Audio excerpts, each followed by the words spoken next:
দুই ধৰণে কৰিব পাৰোঁ, সেম কুৱেশ্যন এনচাৰ সেম ওলাব। এইটো কুৱেশ্যন আহিছিল SSC CGL-ত 2002 চনত আৰু 2008 চনত আহিছিল, গতিকে এইটো আমি ফাইণ্ড আউট কৰিম। যদি আমি ইয়াত চাওঁ যে F2 হ'ল 6 নম্বৰত আৰু G2 হ'ল 7 নম্বৰত। এতিয়া যদি এইটো আমি পূৰণ কৰি দিওঁ তেনেহ'লে হ'ব 42 আৰু 42ক যদি আমি 2ৰে ডিভাইড কৰোঁ তেনেহ'লে হ'ব 21। এনেকৈ আমি 21টো পাইছোঁ, 21 হ'ব, 21টো আমি তেনেকৈ পাইছোঁ। এতিয়া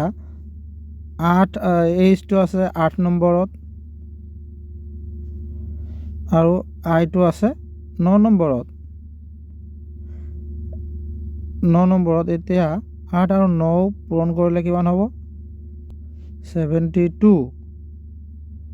72ক যদি আমি 2ৰে ডিভাইড কৰোঁ তেনেহ'লে কিমান হ'ব? 36।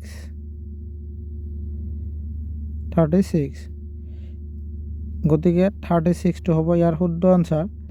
এতিয়া আমি এই একেটা সেম এনচাৰে আমি এতিয়া বেলেগ এটা পদ্ধতিত কৰিম। সেইটো হ'ল যে F2 আছে 6 নম্বৰত, 6ক যদি আমি 2ৰে ডিভাইড কৰোঁ তেনেহ'লে কিমান হ'ব? 3।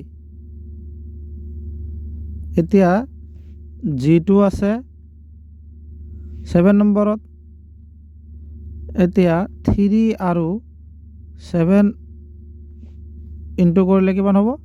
21। তেনেকৈ আমি 21টো ইয়াত পাইছোঁ। এতিয়া এই চিষ্টেমটো ইয়াত হ'ব নাই? 8 আছে, H2 আছে 8 নম্বৰত, 8ক যদি আমি 2ৰে ডিভাইড কৰোঁ তেনেহ'লে কিমান হ'ব? 4 হ'ব। এতিয়া I2 আছে 9 নম্বৰত, 9ক যদি আমি 4ৰে পূৰণ কৰোঁ, মাল্টিপল কৰোঁ তেনেহ'লে কিমান হ'ব? 36। গতিকে এই কুৱেশ্যন